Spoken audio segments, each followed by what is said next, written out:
여러분 안녕하세요. 9월 22일 셀트리온 방송을 시작하겠습니다. 오늘 코스피가 0.63, 코스닥이 0.46, 낙폭을 좀 회복한 모습이죠. 장중에 낙폭이 좀 커졌다가 낙폭을 회복하면서 끝났습니다. 중요한 건 증시에 대한 하락분보다 연준의 FOMC가 발표되었죠. 0.75% 인상. 그런데 시장은 크게 변동성이 확대가 되었죠. 금리 지표와 그리고 환율 지표, 그리고 증시는 그나마 변동성이 좀 컸던 편은 아닙니다. 다만 환율이 크게 흔들거리고 있고요. 그게 조금 걱정이겠죠. FOMC에서 조금 있다 어떤 부분을 언급을 했는지, 우리가 뭘 체킹했는지 살펴볼 수 있도록 하고요. 앞으로의 방향성에 대해서도 한번 그림을 그려보시죠. 자, 내용을 보면 주요 뉴스를 보게 되면 미국 자이언트 스텝에 흔들린 코스피, 미국 긴축 공포에 원화 또 패대기. 원화가 원달러 환율이 1,400원이 넘어갔습니다. 자, 상당히 많이 엄청난 원화의 약세가 나오고 있어요. 미 연준이 만든 공포감, 항생지수 11년 만에 최저, 미 긴축 쇼크의 외인 기간 팔자. 전반적으로 증시와 그리고 자산시장과 외환시장과 금리시장이 전반적으로 크게 요동치고 있습니다. 그 중심에 연준의 FOMC가 있었는데요. 자, 먼저 나스닥의 흐름 한번 살펴보시죠. 자, 나스닥의 흐름인데요. 0.75% 금리 인상을 딱 발표하니까요. 그때부터 반등이 나와요. 그런데 자, 이렇게 꺾였죠? 자, 최저점에서 끝났는데요. 왜냐? 연준의 바로 점도표가 공개가 되었어요. 점도표. 연준 FOMC 위원들이 2022년 연말에 2023년 연말에 금리가 어디에 있을 건지 금리 예상하는 폭을 점을 찍는 거죠. 근데 그 점도표가 굉장히 예상보다 높게 나왔다는 거죠. 금리의 상단이. 그래서 이건 예상보다 좀 강한데 앞으로, 그러면서 시장이 크게 흔들거렸고요. 그 다음 파월의 기자회견에서 또한 긴축적인 스탠스를 과하게 얘기했죠. 시장을 조절하고 있는 부분입니다. 자, 그래서 현재 이러한 흐름이고요. 자, 그러면 일봉을 한번 보자고요. 자, 보면 전저점이 보게 되면 고점 대비 36% 빠졌거든요. 그리고 나서 강한 반등, 그리고 하락했다가 기술적인 반등 나왔다가 다시 이 FOMC 공포감에 의해서 엄청나게 하락을 했지만, 자, 보이시죠? 아직 전저점까지 격차가 남아있어요. 더불어서 자, 이렇게 하락할 때 우리는 세상이 망하는 줄 알았죠. 그러나 증시에서는 아직까지 정말 이 저점을 이탈하게 되면 환율도, 그리고 금리 시장도, 그리고 기타 신흥국 자산시장과 실물경제 시장에서도 굉장히 노이즈가 많이 나올 수 있습니다. 더불어서 신흥국의 지금 가계부채와 기업부채와 금융기관의 부채와 정부부채와 펀더멘탈이 약한 부분부터 해서 이게 전이가 되면서 사실 경제 후폭풍이 밀려올 수 있어요. 그런데 연준이 이걸 모르고 있을까요? 당연히 알고 있겠죠. 그래서 현재 시장을 컨트롤하고 있다. 시장이 올라가는 걸 지금 막고 있죠. 더불어 그 명분은 오직 인플레이션. 경제 성장을 막아서라도 인플레이션을 방지하지 않을 거야. 우리는 좌시하지 않을 거야. 라고 하면서 0.75% 금리를 올렸고, 다음번 금리에서도 0.75%, 0.5%, 즉 2020년 연말에 4.4%대 초반대가 이야기가 나오고 있어요. 많으면 4%대 중반대. 그러면은 금리를 남은 두 번의 기간 동안 1% 이상 올린다는 얘기인데, 그렇게 하면서 시장이 이건 예상 밖이야 하면서 크게 변동성이 있었던 부분이죠. 나스닥이 1.79 하락을 했는데요. 사실 그 폭보다 아주 크진 않았죠. 낙폭이 있긴 하나, 어쨌든 중요한 건 환율 시장과 채권 금리, 특히 환율 시장이 흔들거리고 있다. 자세하게 살펴볼 수 있도록 하시죠. 자, FOMC부터 정리하시죠. 하나투자증권의 채권 전략 애널리스트 김성수 애널리스트가 짤막하게, 정말 간단하게 정리를 잘 해놨습니다. 자, 내용을 보게 되면요. 인상기간 압축, 3연속 자이언트 스텝, 만장일치 75bp 인상, 3차례 연속 자이언트 스텝 단행. 중요한 건 점도표상 기준금리 중간값이 2020년 연말에 4.4%, 4.6%, 3.9%, 2023년, 2024년, 현재 2020년 연말에 4%대 초중반대가 언급이 되고 있어요. 그래서 이거 뭐지? 라고 하면서 시장이 당황했던 부분이죠. 그래서 자, 내용을 조금 더 보게 되면요. 연내 4%대 기준금리 현실화, 압축적인 인상 경로, 점도표상 기준금리 전망치가 큰 폭으로 상향되면서 연말 기준금리 4%대 진입 유력. 자, 그래서 첫 번째 연준의 제롬 파월 의장이 언급했던 내용을 보게 되면 현재 가장 중요한 것은 물가 안정이다. 이를 위한 경기와 고용 제약이 불가피하고 여전히 고용이 극도로 타이트한 점. 현재 기준금리는 제한적 레벨의 가장 낮은 수준임을 언급한 기자회견은 강도 높은 기준금리 인상이 이어질 것을 시사. 다만 고용이 피크아웃 기물을 보이고 있어 오로지 물가만 생각할 수 있는 시간도 줄어들 수 있음. 압축적인 인상이 이어질 전망. 그래서 현재 강력한 금리 인상 스탠스가 언급이 되고 있다는 부분이죠. 자, 근데 여기서 제가 좀 정리를 할게요. 자, 연준이 언급을 하고 있습니다. 물가 상승을 좌시하지 않겠다. 첫 번째, 두 가지로 크게 나눠볼 수 있을 것 같아요. 물가죠, 물가. 여기에는 우크라이나가 핵심입니다. 이 우크라이나가 방향성을 어떻게 잡아나갈지. 현재 CPI는 전월 대비 살짝 꺾였어요. 기대치보다는 조금 높게 나왔지만 그러면서 연준의 긴축 스탠스가 강화됐고요. 결국 연준이 기자회견과 점도표, 그리고 점도표는요 항상 언급드리지만 유동적이에요. 계속 변합니다. 그리고 지난 과거의 역사를 봤었을 때 점도표상에서 강하게 기준금리 올린다 그래놓고 갑자기 급작스럽게 스탠스를 전환했던 경우도 꽤나 많이 있습니다. 우리가 체킹해야 될 건 뭐냐? 물가의 상승분이, 물가의 엄청난 상승분이 꺾여나가는 그 시점이 언제이냐. 이게 바로 달러 인덱스와 엄청난 국채금리의 강세와 엄청난 원달러 환율의 원화의 초약세, 이 국민이 같이 마무리될 때, 다른 방향을 보일 때 주식과 그리고 자산시장과 금융경제의 다른 모습을 보이리라 생각을 합니다. 우리가 체킹해야 될 부분 첫 번째 물가. 요 물가가 잡히게 되면 또는 물가 상승분이 어느 정도 차익 실현 물량이 나오게 되면 그 상승분이 추세에 대한 반환하게 되면 추세에 대한 상승폭이 꺾이게 되면 결국 연준의 스탠스는 바뀔 수밖에 없다. 우리가 체킹해야 되는 첫 번째. 그리고 지금 기자회견에서 언급하는 것처럼 점도표상에서 언급하는 것처럼 강하게 올린다고요. 두 번째, 이것도 두 번째로 봐야 될 건데 올렸어. 근데 증시가, 정리를 할게요. 증시가 지금 여기 보면 전저점을 이탈했어.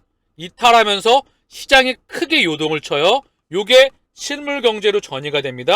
그러면서 펀더멘탈이 약한 신흥국들도 막 실물 경제 이상이 생겨. 자, 그러면서 미국 경제에까지 영향을 미치게 됩니다. 그쵸? 지금 모기지 금리도 굉장히 많이 튀었어요. 중요한 건 뭐다? 이때 실물 경제로 전이가 되면서 파이가 커지게 되면 연준의 스탠스는 바뀔 수밖에 없습니다. 또한 그러면 사실 통화 긴축이 아닌 이제 금리 인상 중단뿐만 아니라 다른 스탠스까지 보일 수가 있겠죠. 그래서 우리는 지켜봐야 된다. 지금 연준이 하고 있는 부분은 증시의 상승을 누르고 있습니다. 구두상으로 더불어서 실물 경제, 그동안에 수백 년간 경제 성장 시스템을 유지해 왔어요.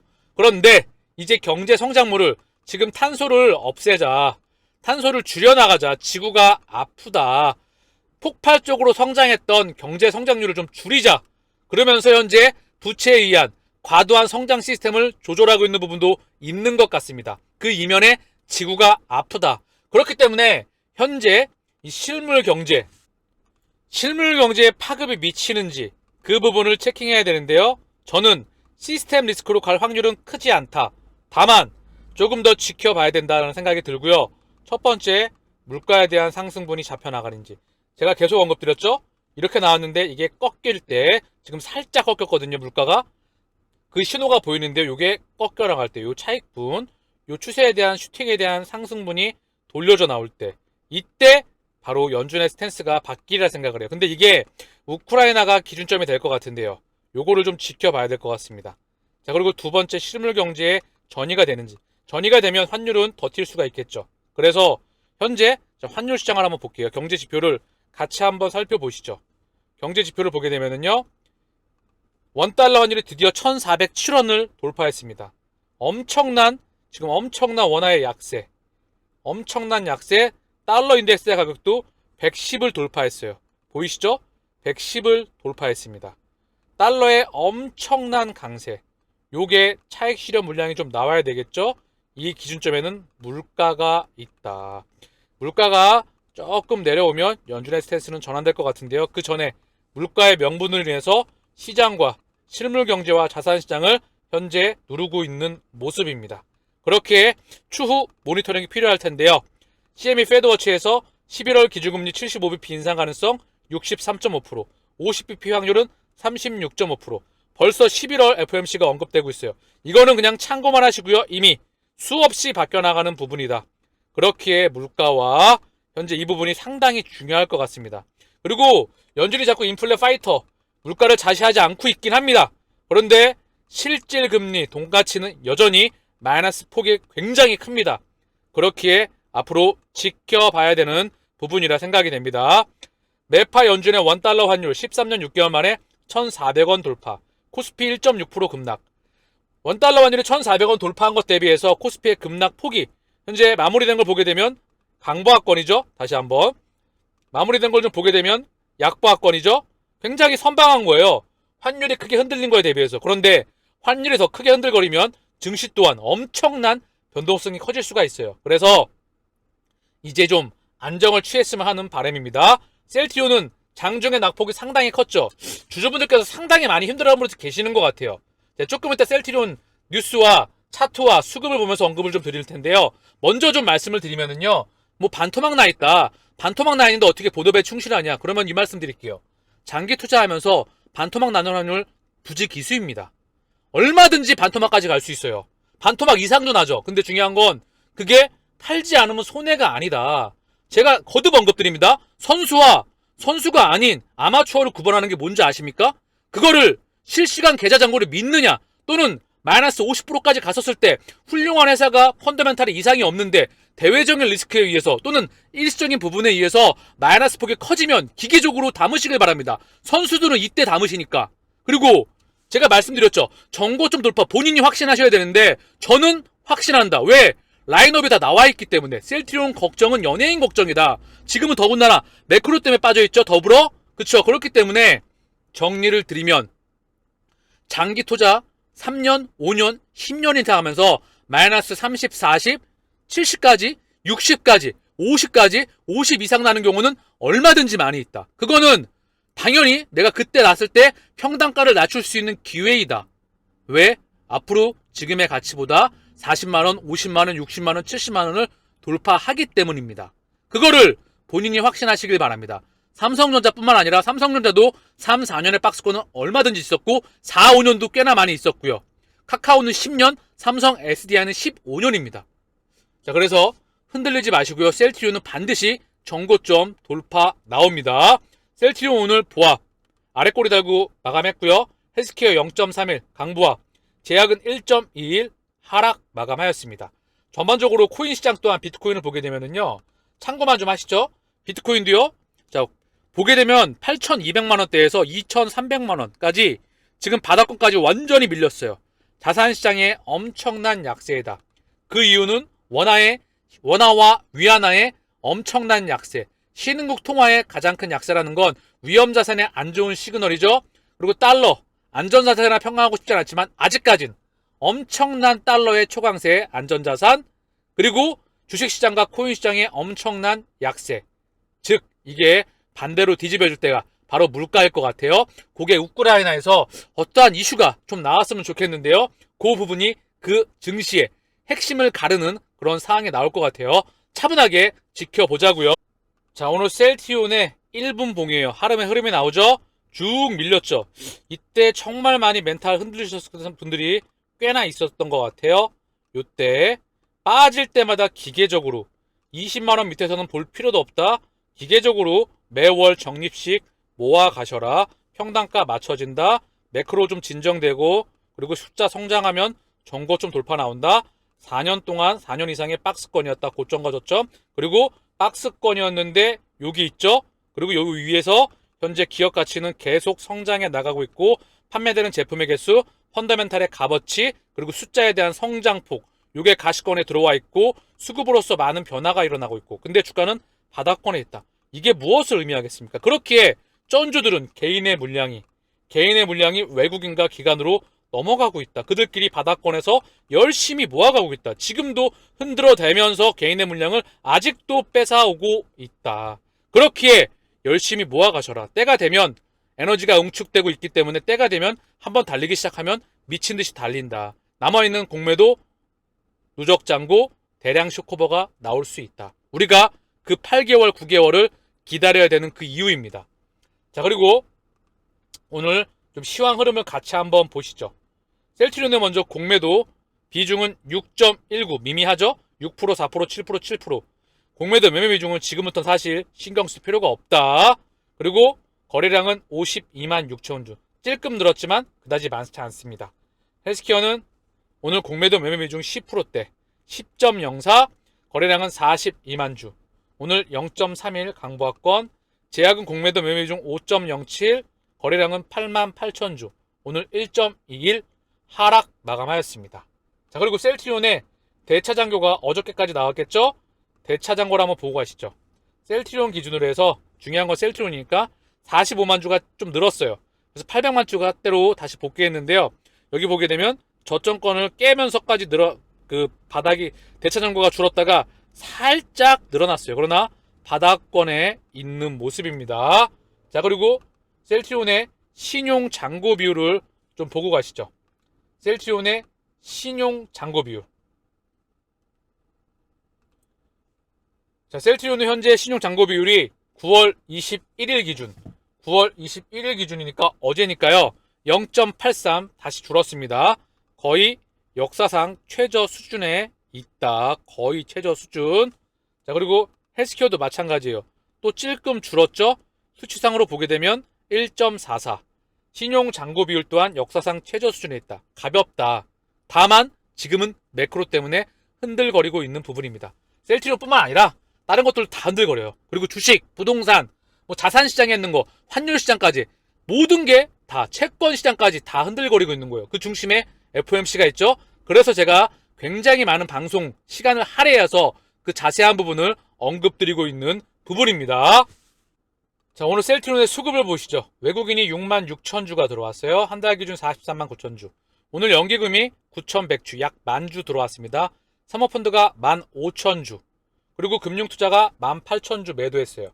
2거래일 연속 매도했지만 시장이 좀 빠지니까 같이 매도했겠죠. 기간은 17,000주, 어제 38,000주. 시장이 빠지니까 같이 매도했던 부분도 있겠죠. 연기금의 셀트리온과 헬스케어의 수급의 중심은 바뀐 게 추세적으로 큰 흐름에서 전혀 없습니다. 자, 그리고 셀트리온의 오늘 호가창을 좀 보시죠. 외국계 물량이 왔다 갔다 하더라고요. 장중에 보니까 외국계 물량이 좀 왔다 갔다 하고 있었습니다. 같이 한번 보시죠. 셀트리온의 호가창입니다. JP모건 계속 왔다 갔다 하죠. 신한 계속 요거 산 거 또 바로 밀 수 있어요. 왔다 갔다 계속 하고 있죠. 자, 한국도 왔다 갔다 하죠. 그리고 외국계에서 모건 스탠리와 메릴린치가 계속해서 최근에 왔다 갔다 하고 있는 모습이에요. 모건 스탠리와 메릴린치. 자, JP모건이 좀 들어오고 있지만 얘는 또 들어온 거 다시 밀 수 있어요. 요거 가격 조절하려고 왔다 갔다 하는 것 같아요. 자주 보시죠. 얘 조금 들어온 거 다음날 또 밀다가 신한하고 삼성하고 계속 창구통에서 왔다 갔다 한다. 모건 스탠리와 메릴린치가 찔끔 보이시죠? 계속 모건 스탠리가 매도를 하고 메릴린치가 조금 매수하는 모습이에요. 현재 찔끔찔끔 2,400주, 69주, 그리고 메릴린치 1,553주. 자, 이건 찔끔찔끔이에요. 그래서 모건 스탠리와 메릴린치는 흐름이 중요한 거죠. 얘네가 대량으로 들어오는지 대량으로 파는지 그거에 따라서 수급 향방이 결정되겠죠. 골드만은 떠났기 때문에 JP모건, 신한 얘네들은 잔챙이들 왔다 갔다 자주 보이는 그냥 창구들 중에 하나인 것 뿐이죠. JP모건이 계속해서 다만 내일 또 밀 수가 있습니다. 현재 셀트리온 흐름에서 크게 바뀐 건 없다. 매크로 이슈 때문에 못 가고 있는 것 뿐이죠. 어쨌든 중요한 건 현재 셀트리온은 밀릴 때까지 밀었기 때문에 쌀 때까지 싸졌기 때문에 시장이 크게 밀리는데도 불구하고 아래 꼬리 달고 상승했다고 생각을 합니다. 보합권에서 이것도 크게 하락 나왔으면 엄청나게 또 원망하시는 분들이 많을 텐데 다시 한번 언급드려요. 셀트리온이 빠지잖아요. 그러면 이거보다 빠지잖아요. 저 같으면 제 기준으로 언급을 드립니다. 참고만 하세요. 저를 참고만 하시라고. 본인이 확신을 하셔야 본인이 연구와 분석을 통해서 확신을 하셔라. 내 정보도 참고를 해서 필터링을 해서 본인화 시켜가지고 본인이 엄청난 연구와 분석을 통해서 확신하실 때 저는 개인적으로 확신을 하니까 이거보다 더 빠진다. 펀더멘털에 이상이 없다. 저는 그럼 빤스까지 들어가죠. 왜? 이 회사는 정고점 돌파가 확신하다 생각을 하기 때문에. 왜 라인업이 그대로 나와 있으니까. 계속 언급드리죠. 자, 헬스케어의 수급을 보고 가시죠. 오늘 쌍끌이 매수가 들어왔는데 헬스케어는요. 금융투자 보험 투신 연기금이 26,000주 팔았습니다. 한 달 기준 69,000주. 3거래일 연속 지금 팔았지만 26,000주, 29,000주, 11,000주 팔았어요. 한 달 기준 69,000주가 3거래일 동안 나온 것 같습니다. 사모펀드는 3거래일 가까이 들어왔지만 얘 또한 추세적으로 대량 매수가 연기금 또한 들어와 있어요. 요게 매도폭이 굉장히 커진다. 막 10만주 늘어난다. 그런 문제가 있겠죠. 그게 추세적으로 나온다. 그런데 저는 다시 들어올 수밖에 없다 생각을 해요. 숫자가 증가하니까 시장이 안정화가 되고 셀트리온과 헬스케어의 수급의 중심은 연기금이다. 외국인 기간은 금융투자 22,000주.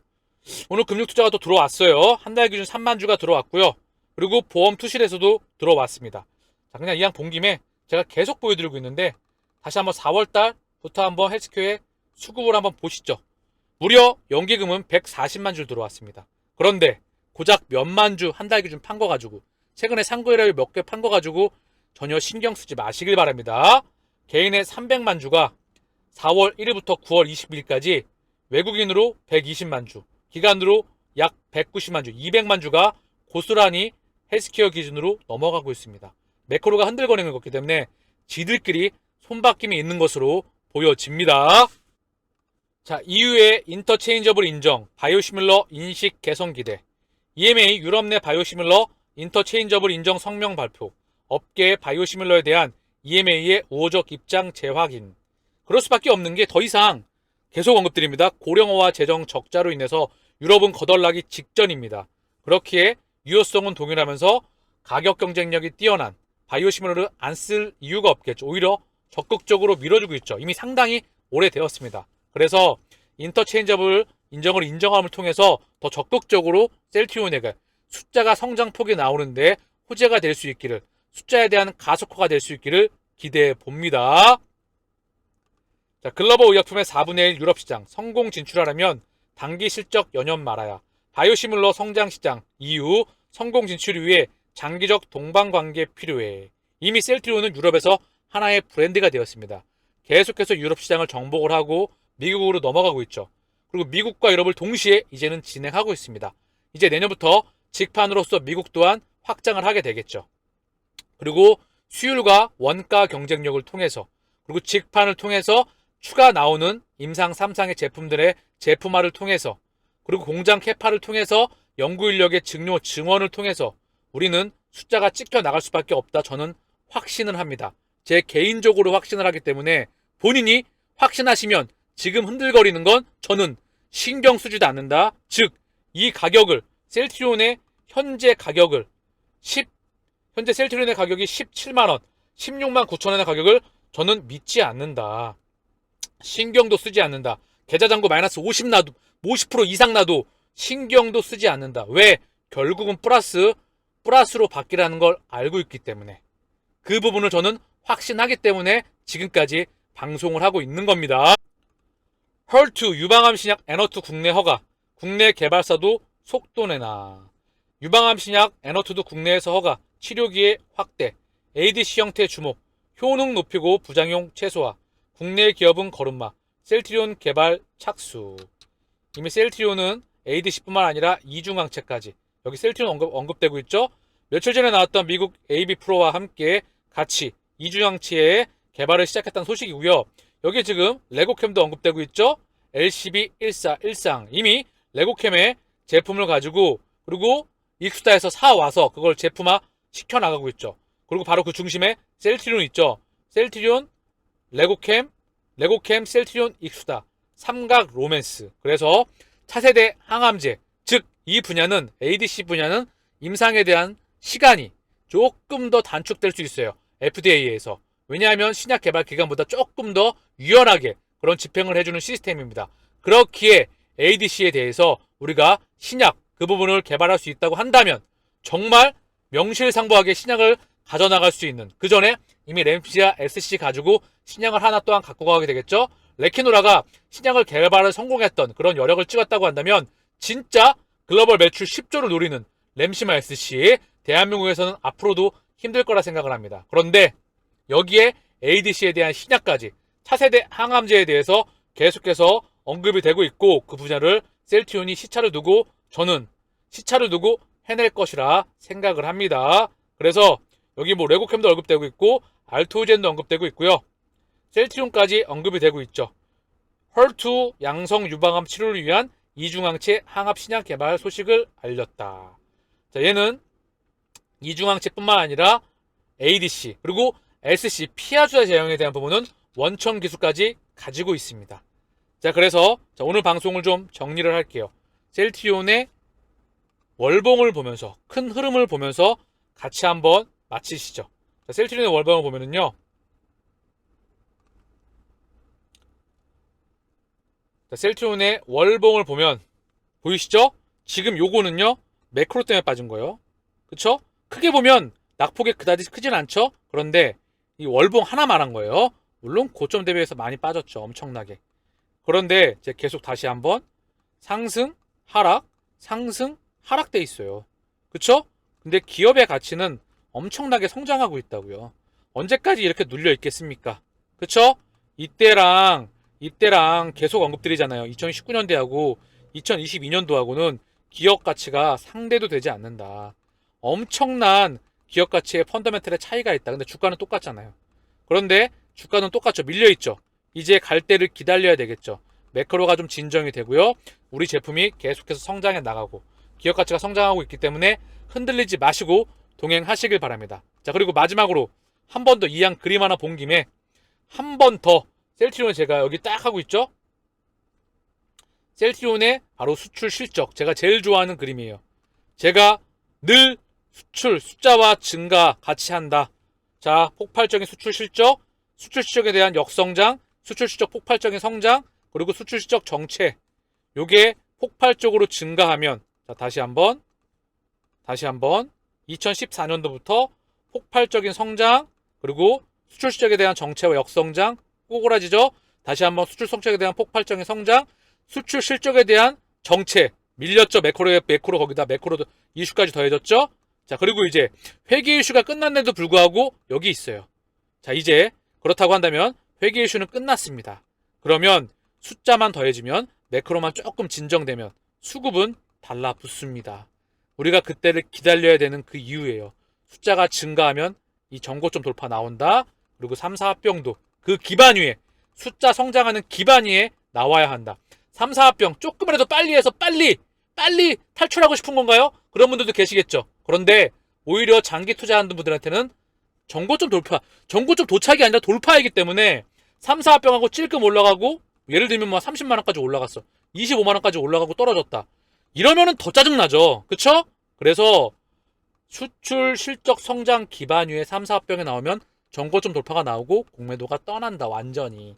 우리가 진짜 이때까지 4년 이상을 기다렸다면 다시 한번 본업에 충실하면서 마이너스 50은 신경 쓰지 마서라. 결국은 플러스로 바뀌니까 이걸 본인이 확신하셔라. 그쵸? 제가 셀트리온 방송을 시작을 하고 유료 회원 방송을 받은 적도 한 번도 없고요. 제가 뭐 후원을 받은 적도 한 번도 없고 제가 한 번도 빠지지 않고 본업에 충실하고 목이 터져라. 그리고 제가 방향성은 정해져 있다. 시차는 걸리고 어느 정도 시행착오를 겪지만 수정 하다가 보면 도착지에 반드시 도착한다. 인생도 마찬가지이다. 그래서 흔들리지 마시고 동행하시기를 바라겠습니다. 마치겠습니다. 감사합니다.